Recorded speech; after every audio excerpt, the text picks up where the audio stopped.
Understanding. If you don't focus on understanding you will misunderstand God. దేవుణ్ణి ఇంకా బాగా అర్థం చేసుకోవడానికి మనము కొంచెం సమయం కేంద్రీకరించకపోతే ఆయన్ని అపార్థం చేసుకుంటాం. 1 పేతురు 4:10. 1 Peter 4:10.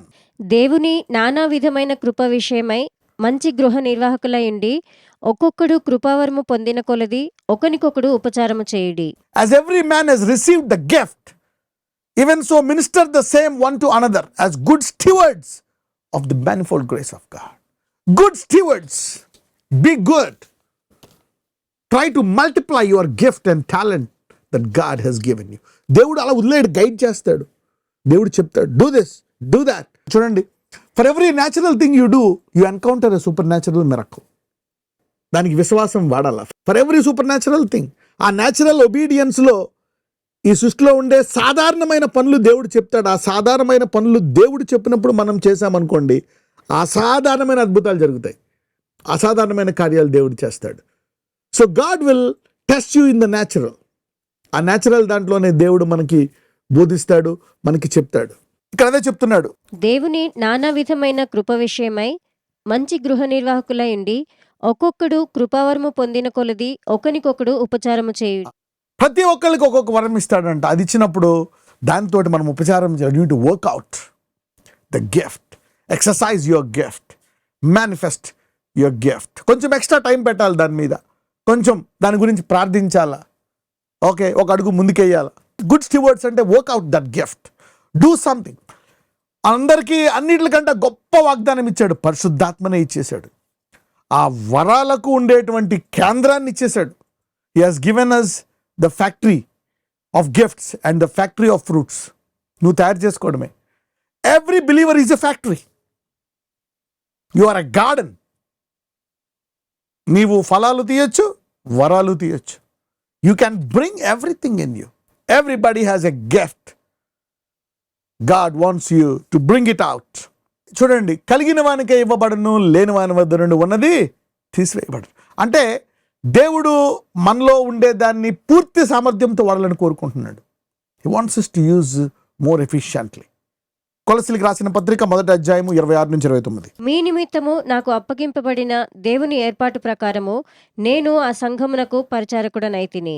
అన్యజనులలో ఈ మర్మము యొక్క మహిమైశ్వర్యము ఎట్టిదో అది అనగా మీ అందున్న క్రీస్తు మహిమ నిరీక్షణే ఉన్నాడన్న సంగతిని దేవుడు తన పరిశుద్ధులకు తెలియపరచగోరి ఇప్పుడు ఆ మర్మమును వారికి బయలుపరచెను. ప్రతి మనిషిని క్రీస్తునందు సంపూర్ణునిగా చేసి ఆయన ఎదుట నిలవబెట్టవలనని సమస్త విధములైన జ్ఞానముతో మేము ప్రతి మనుషునికి బుద్ధి చెప్పుచు ప్రతి మనుషునికి బోధించుచు ఆయనను ప్రకటించుచున్నాము.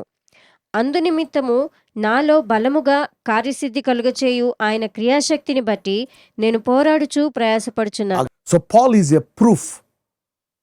Whereunto I also labor, striving according to his working, which worketh in me mightily. నీలో బాగా పనిచేస్తుందంట.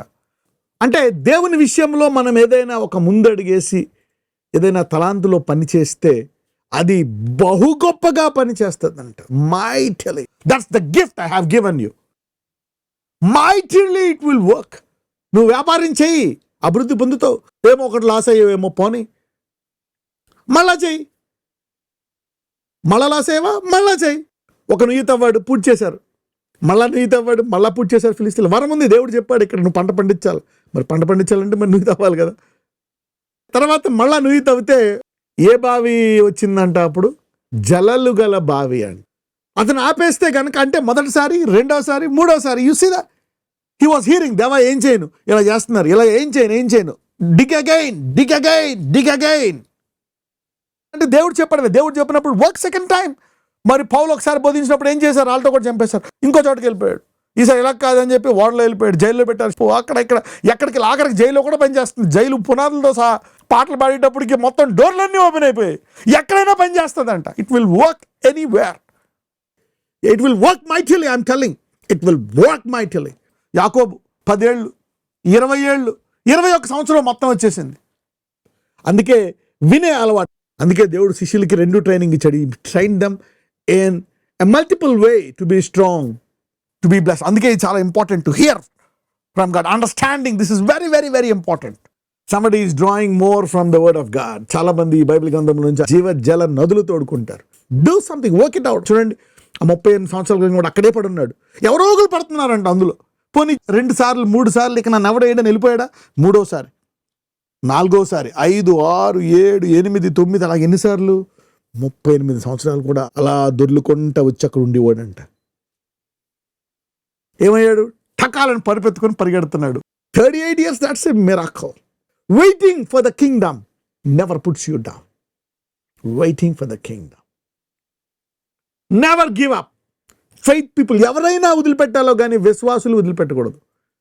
18 సంవత్సరాల నుంచి వంగి అలాగే మందిరానికి వస్తుంది. యేసుప్రభు వారు లేపేశారు. 40 సంవత్సరాల గుడ్డి భిక్షగాడంట యేసుప్రభు వారు పిలిచినప్పుడు వాడి ముందుండేటువంటి బట్ట తీసి పడేసి వెళ్ళాడంట. అంటే అర్థం ఏంటి? ఇక నాకు ఈ బట్టతో పని ఉండదు, నా పుట్టుకు నుంచి గుడ్డోడు. Can you believe it? Mark 10:46. Mark సువార్త 10:46. ఎరికో పట్టణమునకు వచ్చిరి. ఆయన తన శిష్యులతోనూ బహుజన సమూహముతోనూ ఎరికో నుండి బయలుదేరి వచ్చుచుండగా తీమయి కుమారుడగు బర్తిమయ్యను గుడ్డి భిక్షకుడు త్రోవ ప్రక్కన కూర్చుండెను. ఈయన నజరేయుడైన యేసు అని వాడు విని, దావీదు కుమారుడా యేసు, నన్ను కరుణింపుమని కేకలు వేయ మొదలుపెట్టెను.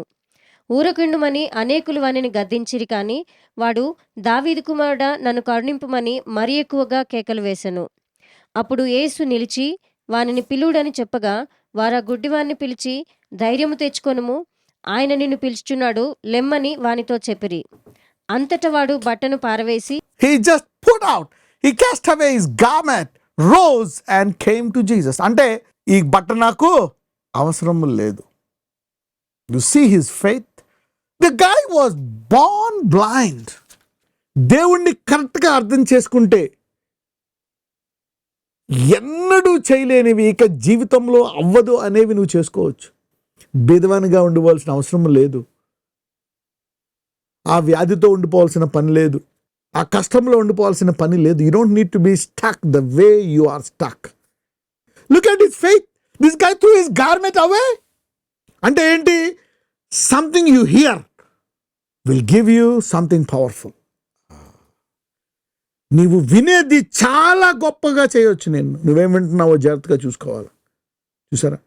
What you hear can make a lot of difference. The devil will always fight deliverance. ఆయన గట్టి గట్టిగా అరుస్తున్నాడు. వాళ్ళందరూ ఊరుకో ఊరుకో అంటున్నా సరే ఊరుకోలే. He fat.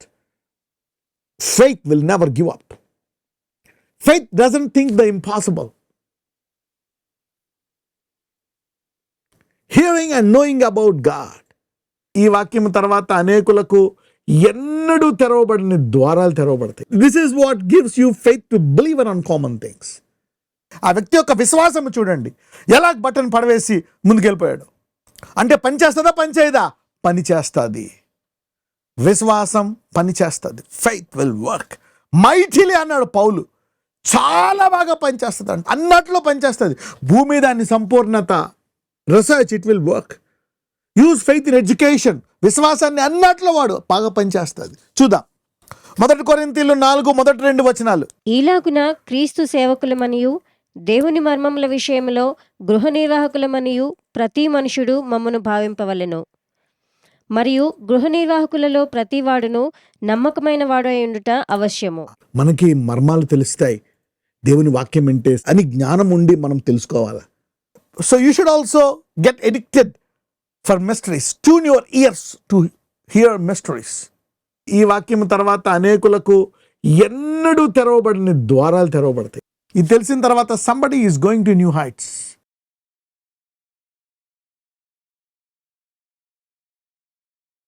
నజరేయుడైన యేసయ్య, అయ్యా నిన్ను అర్థం చేసుకోవట్లో ఎంత విశ్రాంతి ఉందో, నిన్ను అర్థం చేసుకోవడంలో ఎంత ఆదరణ ఉందో. మేము జీవితాంతము నీతో ఉండొచ్చు. ఏం జరుగుతుందని భయంతో కాదు. We can comfortably follow you my lord by knowing your word. ఇంత ప్రేమ గలవాడు, ఇంత కరుణ గలవాడు. ఈరోజు ఈ వాక్యం విన్న వారందరికీ, వారు ఏ దినస్థితిలో ఉన్న వారు ఆలోచిస్తున్నా, వారు క్యాన్సర్తో, ఎయిడ్స్తో, ఏ రోగంతో బాధపడుతున్నా, వారు ఏ పరిస్థితిలో ఉన్నా, you're thinking about them in that problematic situation, painful situation. Lord, దేవుడు నీ గురించి ఆలోచిస్తున్నాడు. త్వరగా నిన్ను విడిపిస్తాడు, సాక్ష్యం ఇస్తాడు, నిన్ను ఆశీర్వదిస్తాడు. నజరేయుడైన యేసు నామమున నీ కృప అందరిలో నాటబడి ఉన్నట్లు దావీదు లాంటి హృదయాలు అందరికీ దయచేయమని యేసు నామమున ప్రార్థిస్తున్నాము తండ్రి, ఆమెన్.